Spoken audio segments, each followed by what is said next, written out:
Doctor Who The Dæmons, the 9th story of the 3rd Doctor, is written by Guy Leopold, a pseudonym used by Robert Sloman and Barry Letts, and starring John Pertwee, Katie Manning, Nicholas Courtney, Richard Franklin and John Levine. So the story is actually the beginning audition for Joe Grant. It was going to be a 4-part story, but obviously 5. Barry Letts decided to have black magic in the story as he thought it would be interesting and frightening, which it is. He had little time to write the story, so his wife suggested Robert Sloman to write with him, which is nice. BBC wasn't happy because they prefer their crew to write their own stories, so they put the pseudonym Guy Leopold, Robert Sloman's son middle name, and Barry Letts' middle name in it. Originally the Master was going to worship the demon in church, but Barry Letts thought it might upset the religious viewers, so the scenes got set in crypt. Christopher Barry didn't want to direct anymore, but he loved the script, so he changed his mind to direct the story and became his favourite saying, "A damn good script." Most of the story is filmed in Aldbourne, Wiltshire. They allowed 2 weeks of filming, then double the usual amount at the time, leading to a lot of the finished story being set outside instead of in studio. There's a time where it was snowing and the filming got delayed. They got few villagers and the Headington Quarry Morris dancers as extras. So you get a scary opening where Jim runs through the village and something killed him. So the next morning, Miss Hawthorne said he died of heart attack and Dr. Reeves said he died of fright. So the doctor fixes Bessie, and it's pretty amusing when he tells Bessie off for moving itself.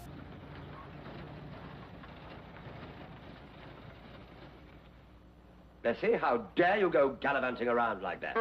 So Mike Yates came and wanted to pick Joe up for watching the broadcast of the opening of the Burrow together. There's Fergus doing a news broadcast in the church Craven, which I like the sets. The Doctor, Joe, Mike and Benton were watching the news. It's pretty intense when Miss Hawthorne used her windy powers and there's a policeman seemingly mind-controlled as he was about to hit her with a rock, and then she stopped and the police had no idea.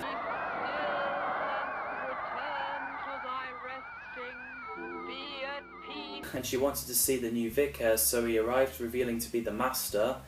Good evening, Miss Hawthorne, and what can I do? So the Brigadier goes away, leaving Mike and Benton alone with the TV and corned beef sandwiches. But at least they get to watch the rugby match. So the Doctor and Joe goes into the pub asking for directions, but the men are just asking him random questions. So Joe handled it better and they gave the Doctor and Joe an answer. And they head off, the tree falls in front of them. We get an epic cliffhanger when the Master's setting up the ceremony and the Doctor and Horner covered in ashes while the gargoyle was coming to life.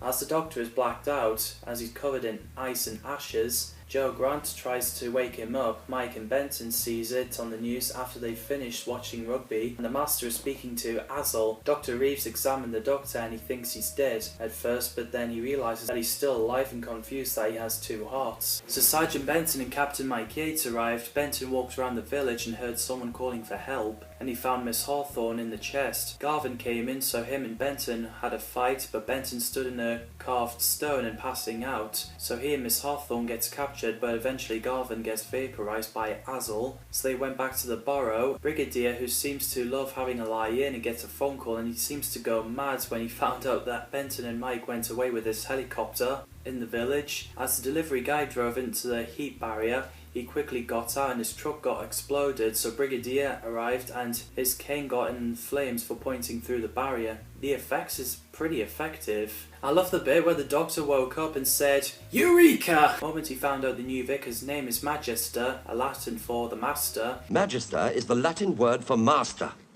He and Joe went in the chamber. The gargoyle entrance is pretty scary, and so it went in. So intense.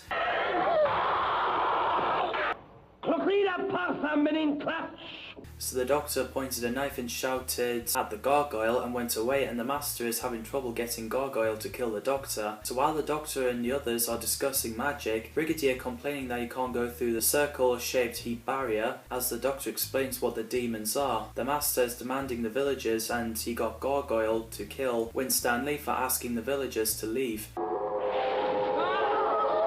Meanwhile, Mike Yates sees Girton pinched helicopter, so he went after it. So they have a mini fight, but sadly Girton has got it, so Mike got in the motorbike to chase him. Girton tries to get the Doctor to move into the barrier. The heat barrier, we're heading straight for it! but the plan is backfired and Gerton in helicopter exploded after Joe fell out the car. The Master asks Azul to stop before he destroys him with the village, shaking. Even if he comes out, we shall all die! No, stop! Go back to the mark! John Pertwee is always great as the Third Doctor. He is my favourite classic Doctor. And apparently the Dæmons is John Pertwee's favourite Doctor Who story, as it brought the unit family together in the village setting. Plus Roger Delgado is the Master as well, which I can definitely see why, as they are a brilliant team. Katie Manning is great as Jo Grant, and so are Nicholas Courtney, John Levine and Richard Franklin as Brigadier Lethbridge Stewart, Sergeant Benson and Captain Mike Yates. Roger Delgado is a fantastic choice playing the Master. Alec Lindstead played Tom Osgood, a unit technical officer. Apparently Stephen Moffat was going to reveal that he's Petronella Osgood's father. However, he did not want to state this definitely in the script in order to avoid confusing and annoying the viewers. Damaris Heyman plays Miss Olive Hawthorne, who's a human witch. She's so good in this. Dan McCullough played Bert Walker, a landlord, and the Master orders him to kill the Doctor. Rollo Gamble plays Wyn Stanley, the Squire of Devil's End. Robin Wentworth plays Professor Gilbert Horner, an archaeologist who planned to open Devil's Hump at midnight. David Simeon plays Alistair Fergus, a TV journalist and presenter for several BBC Three News programmes. James Snell plays Harry, a television floor manager for BBC Three. John Joyce plays Garvin, the vicar's verger. Eric Hilliard plays Dr. Reeves, a physician. John Croft plays Tom Gerton, also known as Tom Wilkins, who is an inhabitant of Devil's End and a member of the Master's Coven. Christopher Ray plays PC Percy Groom, the village policeman. Apparently the first name Percy was only given in novelisation of the story but never used on screen. John Owens plays Ron Thorpe, the grocery store owner. His first name was only given in the novel. Gerald Taylor plays Baker's Man, a bread delivery driver in the area. Matthew Corbett plays Jones, the resident of Devil's End and a member of the Master's Coven. He may never be named on screen, but only on the credits. The Morris dancers are played by the Headington Quarrymen. The cast did an incredible job. You can tell they enjoyed their roles they're given to. Demons are powerful humanoids who profoundly affected humankind, and they're from the planet Deimos. The last living demon is Azul. He placed himself in suspended animation for thousands of years, and I thought he's pretty terrifying. They should bring him back, definitely. Stephen did so good in this. Bok is a gargoyle controlled by Azul, who can disintegrate anyone, and I think it's pretty scary. Plus, how would you react if you see a bloke during this? I'd be creeped out. And also, the music by Dudley Simpson is fantastic. I wish the Demons soundtrack isn't one of those unreleased soundtracks because I'd love to listen to it. After the shaking, the Doctor says an iconic line, reverse the polarity. Reverse it. Reverse what? Reverse the polarity. Joe climbs out of the window and decides to go to Crypt. While the Master explains to Azul why he awakened him, the village does a shake. Mike finds out Joe is missing, so he goes to find her in the crypt. Bert tries to shoot the Doctor. Sergeant Benson is worried that he has no contact with Brigadier. Mike and Joe and the Doctor are missing. And all Miss Hawthorne goes on about is tea.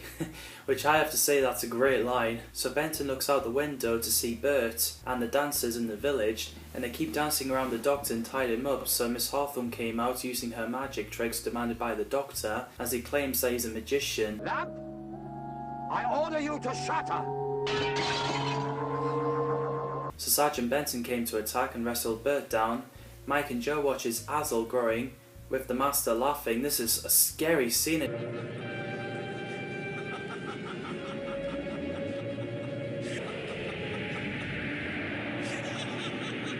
Actually, the nursery rhyme, Mary Had a Little Lamb, in backwards, which is cool. So Joe and Mike are tied up. The Doctor discusses that there's no magic, it's science. So Mike ran out to the crypt to tell everyone they got Joe. So the Doctor tells the Brigadier they managed to use a machine to make a doorway into the heat barrier. The effects looks great. While the Master is using Joe as a sacrifice, the Doctor runs into the crypt and got Azul to set Joe free. So the unit soldiers battles with Gargoyle. Yes, I see what you mean. Never mind, we'll soon fix him. It looks pretty cool after when Sergeant Benton blew it up with bazooka and it managed to fix itself up. So the Doctor, Master and Azul argued who should get the power. The Master wanted it, but the Doctor doesn't. If you kill me now, you will wander throughout eternity whether you should have listened to my words. After Azal electrocuted the Doctor, he gets disintegrated. His power turning against him was like what John Pertwee says, Azal blew a fuse. So everyone got out and the church exploded. Apparently because that scene looks so realistic, audience sent a lot of complaints because they thought BBC blew up the church. Crazy. So the Master tried to escape, but Bestie brought him back, so the unit soldiers put him in Jeep and took him away in maximum facility. We get a nice moment where everyone is doing a dance to celebrate, except Brigadier and Mike went for a pint. Kind of you, Captain Yates. Not rather for pint.